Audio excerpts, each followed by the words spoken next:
تو یعنی عرف اور رواج کے مطابق جو کرتے ہیں، انسان کی خود طے کی ہوئی شرائط یہ مراد ہے، شرعی شرطیں سے مراد نہیں ہیں۔ تو ان شرطوں کے بارے میں یہ قاعدہ ہے کہ ان کے متعلق شرعی حکم کیا ہے، اصل میں وہ کیا ہے کہ یہ صحیح ہیں، یہ جائز ہیں۔ اگر کوئی آدمی آپس میں یا کسی کے ساتھ معاہدہ کرتا ہے، یا کوئی ایک پارٹی دوسرے سے معاہدہ کرتی ہے، ایک ملک دوسرے سے معاہدہ کرتا ہے، اور اس میں لین دین کی شرطیں باقاعدہ طے ہو جاتی ہیں، اس طرح کی کمپنیاں ایک دوسرے کے ساتھ کرتی ہیں کہ آپ نے تیل خریدنا ہے تو اس میں آپ کو یہ کام بھی ساتھ کرنا پڑے گا، کچھ ان کے ذمہ محنت ڈال دیتے ہیں کہ آپ نے تیل نکالنے میں ہماری مدد بھی کرنی ہے، اتنے آدمی آپ کے کام کریں گے، اتنے ہمارے کام کریں گے، اس طرح کی کئی باتیں طے ہو جاتی ہیں۔ تو ایسے نکاح کے اندر ہم بات کر رہے تھے، کچھ شرطیں تو شرعی ہیں، کچھ لوگ آپس میں لگا لیتے ہیں۔ مثال کے طور پر اس طرح کی شرطیں لگا لینا کہ عورت کی طرف سے کوئی شرط لگا دے کہ اسے خاوند اتنا متعین خرچ دے گا، مثال کے طور پر خرچ تو اس نے دینا ہے، اس کی ذمہ داری نان و نفقہ کی، لیکن متعین کر کے کہ خرچ کے علاوہ مثلا کچھ جیب خرچ ماہانہ 10,000 20,000 یہ ادا کیا کرے گا، یہ شرط لگی۔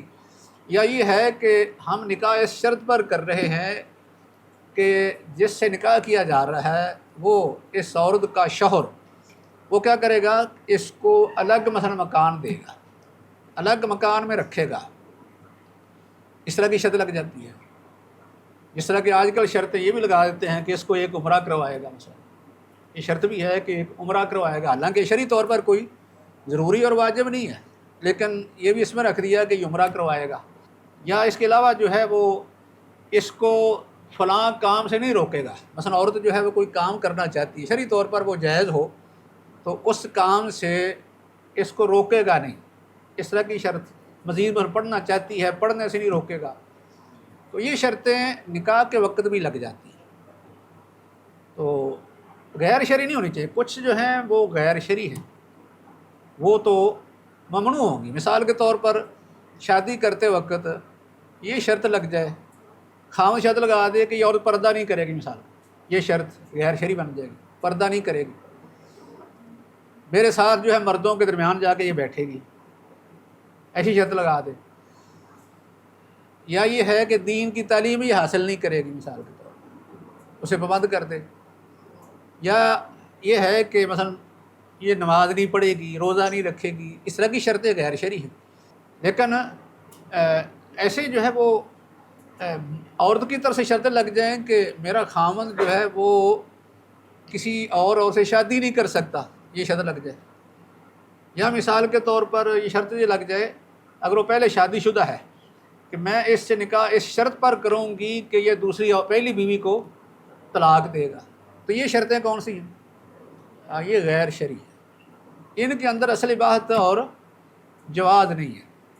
اس لیے ہم جو بات کر رہے ہیں وہ یہ ہے کہ ایسی مباح شرطیں جو لوگ آپس میں لگاتے ہیں یا آپس میں لین دین کرتے ہیں، آپس میں وعدے کرتے ہیں، تو ان کے اندر اصل جواز ہے کہ یہ صحیح ہیں، جائز ہیں، حلال ہیں، یعنی ان میں شرعی طور پر کوئی حرج نہیں، ان کے شرعی اثرات مرتب ہوں گے۔ یعنی مطلب کہ یہ ہے کہ جس مقصد کے لیے وہ وعدہ کیا جا رہا ہے، یہ شرط لگائی جا رہی ہے، وہ وعدہ ٹھیک ہوگا شرعی طور پر، اس پر حکم شرعی جائز ہونے کا لگے گا، اس کے حلال اور مباح ہونے کا لگے گا کہ یہ معاملہ صحیح ہے، یہ شرط صحیح ہوگی، یہ عقد صحیح ہو گیا جس کے اندر یہ شرط لگی تھی، یہ جواز ہے۔ لیکن اس میں شرط کیا ہے کہ وہ وعدہ یا وہ شرط ایسی نہ ہو کہ جس کو شریعت نے ناجائز اور حرام کہا۔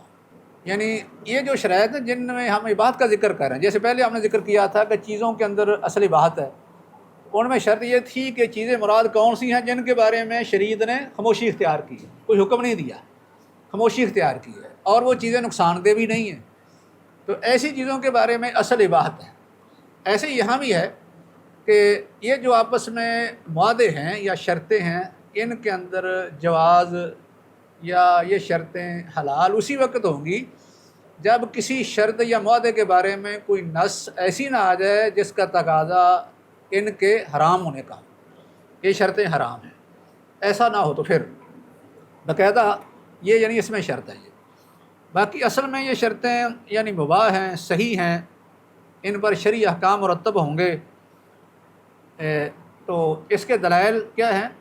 قرآنی کچھ آیات ہیں جو اس پر دلالت کرتی ہیں۔ یا ایھا الذین آمنوا اوفوا بالعقود، اہل ایمان آپس میں جو تم معاہدے کرتے ہو وہ پورے کرو، آپس میں معاہدے کرتے ہو پورے کرو۔ یہاں اللہ نے معاہدے پورا کرنے کا حکم دیا جا رہا ہے کہ آپس کے معاہدے تم پورا کرو۔ یہ لین دین میں ہو سکتے ہیں، اس کے علاوہ یعنی سیاسی سطح پہ پارٹیوں کے آپس میں ہو سکتے ہیں، بین الاقوامی سطح پہ دوسرے ملکوں کے ساتھ معاہدے ہو سکتے ہیں، اور لین دین کی شرائط ہو سکتی ہیں، خواہ وہ نکاح کی ہوں یا اس کے علاوہ دیگر معاملات اور دیگر امور کی ہوں۔ تو ایک تو یہ آیت تھی اوفوا بالعقود، دوسری آیت یہ بھی ہے وَأَوْفُوا بِالْعَهْدِ إِنَّ الْعَهْدَ كَانَ مَسْئُولًا، کہ اپنے عہد کو پورا کرو، کیونکہ اس کے بارے میں باقاعدہ سوال ہوگا کہ تم نے جو عہد کیا تھا کیا پورا کیا تھا یا کہ نہیں۔ ایسے قرآن کی آیت سورہ مومنون کے اندر بھی وَالَّذِينَ هُمْ عَلَىٰ أَمَانَاتِهِمْ وَعْهْدِهِمْ رَاعُونَ، کہ مومنوں کی یہ صفات ہیں کہ وہ اپنی امانتوں کا اور اپنے معاہدوں کا وہ پاس کرتے ہیں، عہد کا پاس کرتے ہیں۔ ایسے اس کے علاوہ جو ہے وہ حدیث بھی آتی ہے، یہ معروف حدیث ہے کہ اربع من کن فیہ کان منافقا خالصا ومن کانت فیہ خصلۃ منہن کانت فیہ خصلۃ من نفاق حتی یاداہا، کہ 4 خصلتیں ایسی ہیں جس آدمی کے اندر ہوں وہ منافق خالص ہو جاتا ہے، پکا منافق ہو گیا۔ لیکن اگر ان میں سے ایک خصلت اس کے اندر پائی جاتی ہے تو وہ ایک خصلت کے مطابق ہی منافق ہوگا جب تک کہ اس کو وہ چھوڑ نہ دے۔ آگے وہ خصلتیں بیان ہوئی ہیں، کون سی ہیں؟ اذا حدث کذب واذا اؤتمن خان واذا وعد اخلف واذا خاصم فجر۔ تو ان 4 خصلتوں میں ایک خصلت کیا ہے کہ جب وعدہ کرے گا اس کی خلاف ورزی کرے۔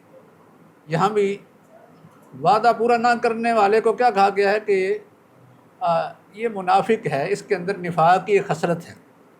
اس کے علاوہ نکاح کے باب کے اندر بھی یعنی نکاح کے مسائل میں بھی اس کا ذکر ہوا ہے، جیسا کہ یہ حضرت عقبہ بن عامر جوہنی رضی اللہ تعالیٰ عنہ کی یہ حدیث ہے، عقبہ بن عامر رضی اللہ تعالیٰ عنہ کی، اس میں آپ نے فرمایا ان حق الشروط ان یوفی بہ ما استحللتم بہ الفروج، یہ حدیث ان حق الشروط ان یوفی بہ، کہ وہ شرطیں جو وفا کی زیادہ حقدار ہیں وہ کون سی ہیں؟ وہ شرطیں ہیں جن کے ساتھ تم نے عورتوں کو اپنے لیے حلال کیا ہے، ما استحللتم بہ الفروج، جس کے ساتھ تم نے عورتوں کو یا ان کی عزتوں کو اپنے لیے حلال کیا ہے، یہ شرطیں وفا کی سب سے زیادہ حق رکھتی ہیں، ان کو پورا کیا جائے۔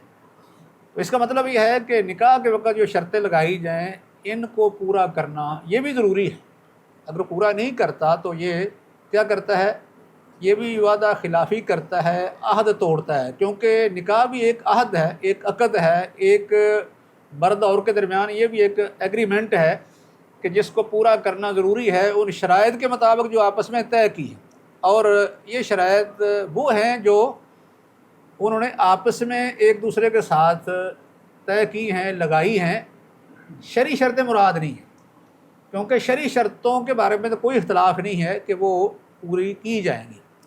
بات اصل یہ تھی کہ اس کے علاوہ جو آپس میں لوگ شرطیں لگاتے ہیں تو کیا یہ لگانی جائز ہیں یا کہ نہیں۔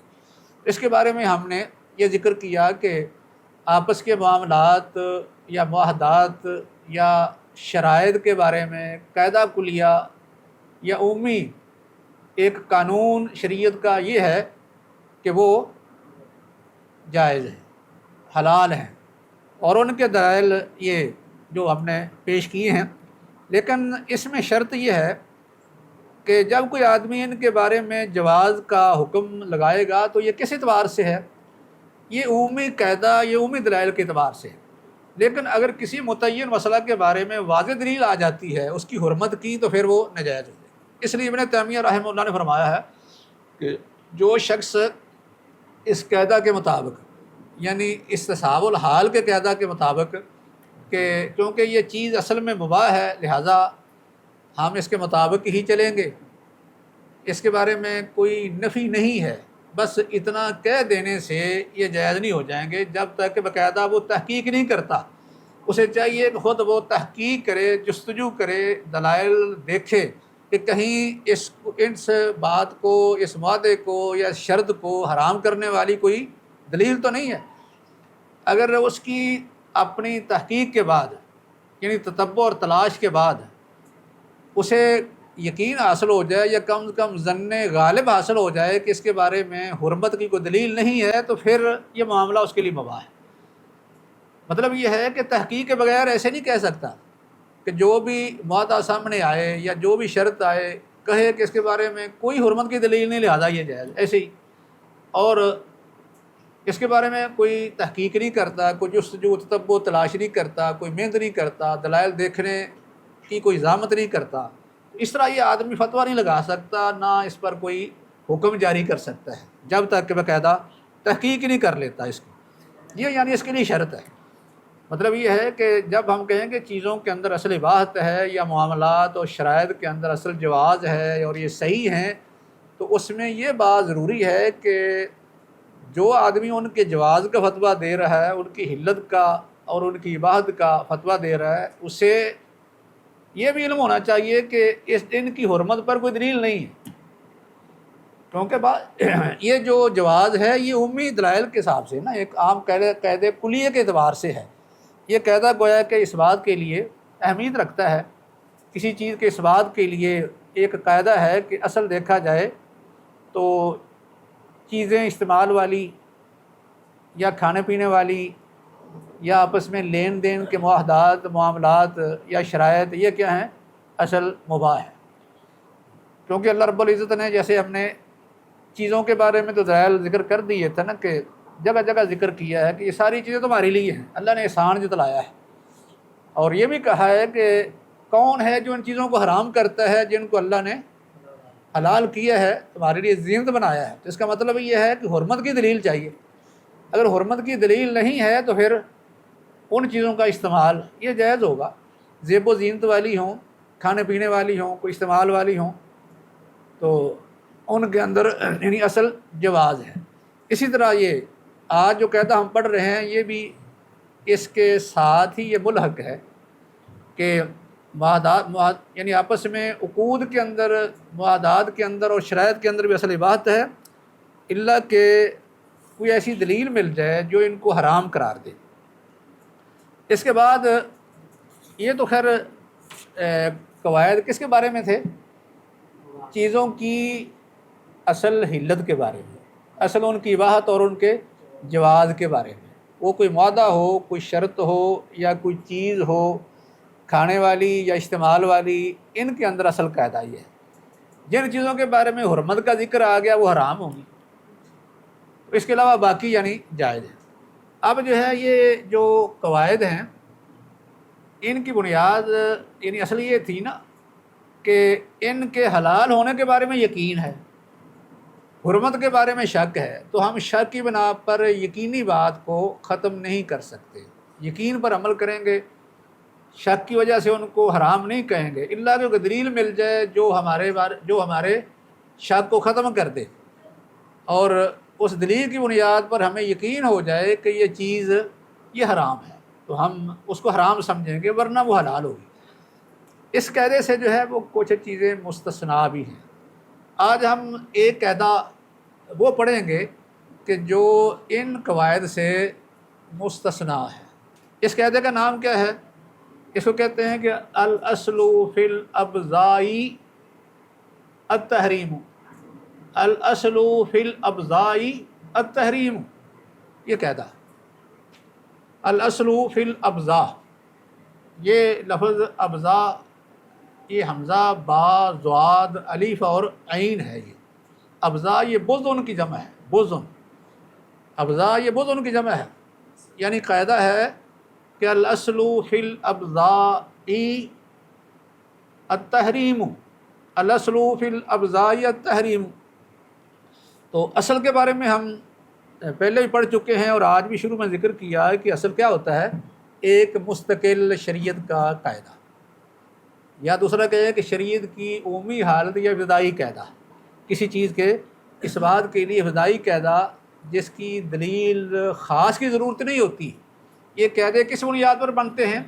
عام دلائل کی بنیاد پر بنتے ہیں، عام دلائل، جیسے مثلا پیچھے ہم ذکر کر چکے ہیں کہ اللہ نے ساری چیزیں تمہارے لیے حلال کر دی، یہ قاعدہ ہے، یہ عمومی قاعدہ بن گیا نا، کہ عام قاعدہ یہی ہے، ابتدائی قاعدہ یا ایک مستقل اصول یہی ہے شریعت کا کہ ہر چیز جو ہے وہ جائز ہے، یعنی یہ عام دلائل کی بنیاد پر ہے۔ تو باقی جو ہے وہ اگر کسی چیز کے بارے میں خاص دلیل آ جائے گی تو اس کو ہم کیا کریں گے، اسے نکال لیں گے۔ جیسے پہلے بھی ہم نے ذکر کیا کہ اللہ تعالیٰ نے جو چیزیں حرام تھیں ان کا بیان کر دیا اور کہا کہ باقی تمہارے لیے جائز ہے۔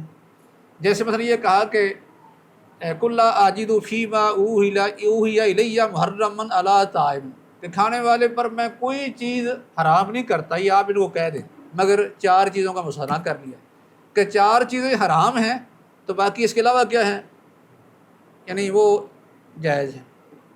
تو اس کا مطلب یہ ہے کہ چیزوں کے اندر اصل اباحت ہے، جن کی حرمت کی دلیل آ جائے وہ حرام ہوں گی۔ تو یہ عام دلائل کی بنیاد پر یہ قاعدے بنتے ہیں۔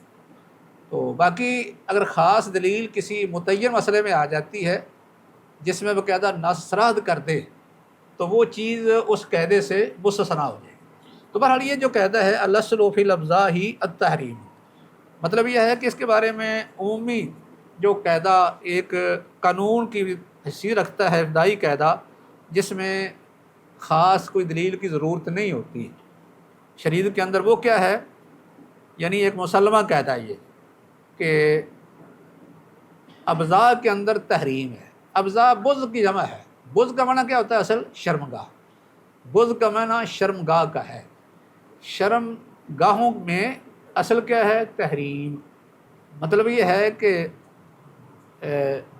کوئی شرمگاہ استعمال نہیں ہو سکتی ان میں، اصل ان کی حرمت ہے کہ یہ حرام ہے، اصل یہ حرام ہے۔ یہ قاعدہ کیا ہوا، پہلے قواعد سے یہ مستثنیٰ ہے، اس لیے کیونکہ ان کے بارے میں خاص دلائل آ گئے، خاص دلائل آ گئے جن کی بنا پر ان کو حرام قرار دیا گیا، تو ان کے اندر اصل حرمت ہے۔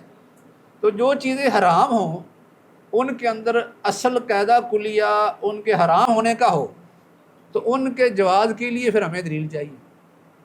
جیسے پہلے یہ تھا نا کہ اصل میں چیزیں مباح ہیں تو حرام کے لیے دلیل چاہیے، ایسے ہی شرمگاہوں میں مثال کے طور پر خاص کر عورتوں کے سلسلے میں، مثلا عورتوں سے نکاح کے سلسلے میں، عورتوں کے جو معاملات ہیں ان سے استمتاع یا ان سے فائدہ حاصل کرنے کے سلسلے میں اصل قاعدہ کلیہ کیا ہے کہ حرام ہے۔ کوئی عورت کسی عورت سے استمتاع نہیں کر سکتا، اس سے فائدہ حاصل نہیں کر سکتا یا اس سے نکاح نہیں کر سکتا، اصل میں حرمت ہے یہ، الا کہ اس کی کوئی دلیل مل جائے۔ دلیل ملے گی تو پھر ہمارے لیے کسی عورت کی عزت یہ حلال ہوگی، ورنہ وہ حرام ہے، اصل میں یہ قاعدہ ہے۔ اب یہ جو قاعدہ ہے شریعت کا، تو اس قاعدے سے ہمیں یعنی کسی دلیل کی بنیاد پر ہی نکلنا پڑے گا۔ گویا کہ یہ قاعدہ کیا ہے، پہلے قواعد سے استثنائی قاعدہ ہو گیا نا، یہ اس سے یعنی پہلے جو قاعدہ ہم نے بیان کیا ہے یا کچھ قواعد بیان کیے ہیں ان سے یہ استثنائی صورت ہے، مستثنیٰ ہے۔ تو اب اس کے دلائل کیا ہیں، کیوں مستثنیٰ ہیں؟ بعض لوگ اس طرح بھی کہتے ہیں، اس قاعدے کو تعبیر کرتے ہیں کہ جو تحریم ہے نا یہ غالب ہوتی ہے، یعنی شرمگاہوں کے سلسلے میں تحریم اباحت پر غالب کی ہوتی ہے۔ مطلب یہ ہے کہ آپ کے سامنے 2 چیزیں آ جائیں، ایک لحاظ سے لگ رہی ہو مباح ہے، ایک لحاظ سے محسوس ہو رہی ہو دلائل کی روشنی میں کہ یہ حرام ہے، تو کس کو غالب کریں گے؟ حرام کو غالب کریں گے۔ ہاں بھی احسان لائی، ایک چیز کے بارے میں اگر 2 قسم کے دلائل سامنے آ جائیں، کچھ سے محسوس ہوتا ہو کہ یہ چیز مباح ہے اور کچھ کے بارے میں محسوس ہوتا ہو کہ یہ حرام ہے، تو پھر کس کو غلبہ دیں گے، کس پر عمل کریں گے، کس کو ترجیح دیں گے؟ حرام کو ترجیح دیں گے، حرام کو ترجیح دیں گے۔ تو اس کے بارے میں جو دلائل ہیں وہ اس طرح ہیں کہ کچھ قرآنی آیات سورہ مومنون کے اندر ہم نے ابھی بھی ذکر کیا تھا، والذین هم لفروجہم حافظون الا علی ازواجہم او ما ملکت ایمانہم فانہم غیر ملومین فمن ابتغى وراء ذلک فاولئک هم العادون۔ اس آیت میں کیا بیان ہوا ہے؟ اللہ نے کہا کہ مومنوں کی صفات یہ ہیں کہ وہ اپنی شرمگاہوں کی حفاظت کرتے ہیں سوائے اپنی بیویوں کے، الا علی ازواجہم او ما ملکت ایمانہم، اپنی بیویوں کے یا شرعی لحاظ سے ان کی جو لونڈیاں ہیں، آج کل تو لونڈیوں والا سلسلہ جو ختم ہو گیا ہے، صرف بیویاں ہی رہ گئی، تو فإنہم غیر ملومین، تو اس سلسلے میں ان پر کوئی ملامت نہیں ہے۔ تو آگے قرآن کہتا ہے فمن ابتغى وراء ذلک، جو اس کے علاوہ کوئی اور رستہ تلاش کرے، فاولئک هم العادون، تو یہ لوگ کیا ہیں؟ یہ حد سے تجاوز کرنے والے لوگ ہیں، حد سے بڑھنے والے لوگ ہیں۔ اللہ نے جو حد مقرر کر دی ہے اس سے آگے بڑھنے والے، بغاوت کرنے والے ہیں یہ لوگ۔ تو اس میں اصل کیا ثابت ہوا؟ پھر اصل ثابت یہ ہوا کہ عورت کسی آدمی کے لیے وہی حلال ہوگی جو اس کی بیوی ہے یا لونڈی ہے، تو باقی اس کے علاوہ جو بھی کوئی رستہ اختیار کرے گا وہ کیا ہے؟ وہ حرام ہے، وہ حد سے تجاوز کرنے والا ہے۔ تو اس میں پھر اصل کیا ہوا؟ حرمت، کیونکہ جواز کی دلیل مل گئی ہمیں، اصل حرمت ہے تو جواز کی دلیل مل گئی ہے۔ اصل حرمت کہاں آئی؟ آپ دیکھیں قرآن مجید میں عورتوں کی حرمت کے بارے میں بڑی تفصیل موجود ہے۔ یہ سورہ نساء میں چوتھے پارے کے آخر میں ہے نا، حرمت علیکم امہاتکم و بناتکم و اخواتکم و اماتکم و خالاتکم و بنات الاخی و بنات الاخت، یہ 7 رشتے کون سے؟ نسبی بیان کر دیا جائے، 7 رشتے یہ نسبی ہیں یہاں، تو یہ نسب کے 7 رشتے یہ حرام ہیں، اور ان کی حرمت کیا ہے؟ یہ ابدی حرمت ہے، ابدی حرمت۔ کسی بھی صورت میں ان عورتوں سے نکاح کرنا یا استمتاع کرنا یہ کیا ہے؟ یہ ناجائز ہے ہمیشہ کے لیے۔ آگے بعد میں کیا بیان کیا ہے؟ وَأُمَّهَاتُكُمْ اللَّاتِي أَرْضَعْنَكُمْ وَأَخَوَاتُكُم مِّنَ الرَّضَاعَةِ، 2 رشتے یہاں رضائی بیان کر دیے۔ قرآن نے 2 رشتے رضائی بیان کیے ہیں، لیکن حدیث میں اور کا ذکر بھی آتا ہے۔ وہ کس طرح کہ آپ نے فرمایا کہ یحرم من الرضاعۃ ما یحرم النسب، جو رشتے رضاعت نسب سے حرام ہیں وہی رضاع سے بھی حرام ہیں۔ تو یہ نسب کے 7 رشتے ہیں، 7 رشتے اسی طرح ہی رضاع سے بھی حرام ہوں گے۔ مثلا کسی کی رضائی ماں ہے، رضائی بیٹی ہے، رضائی بہن ہے، رضائی پھوپھی ہے، رضائی خالہ ہے، رضائی بھتیجی ہے، رضائی بھانجی ہے، تو یہ بھی حرام ہے۔ لیکن یہ حرمت کس طرح ہو جائے گی؟ مثلا ایک لڑکے نے یا بچے نے دودھ پی لیا کسی عورت کا، کسی بھی طرح پی لیا اس نے، خواہ دوسرے کے ساتھ مل کے پی لیا یا الگ پی لیا، تو وہ عورت کیا بن گئی؟ اس کی رضائی ماں۔ اس کی بیٹی اگر ہوئی تو وہ اس کی کیا بن گئی؟ وہ بہن، اس کی بہن بن گئی نا، وہ اس کی بہن بن گئی۔ اگر اس کی بیوی کسی کا دودھ پلا دے تو یہ کیا بن گئی؟ اس کے ہاں وہ اس کی بیٹی بن گئی۔ اگر اس کی بیوی کسی کا دودھ پلا دے تو پھر یہ اس کی بیٹی بن گئی، اور دودھ پلانے والی کا جو خاوند ہے وہ اس کا باپ بن گیا۔ اس خاوند کی بہن اس کی کیا لگی؟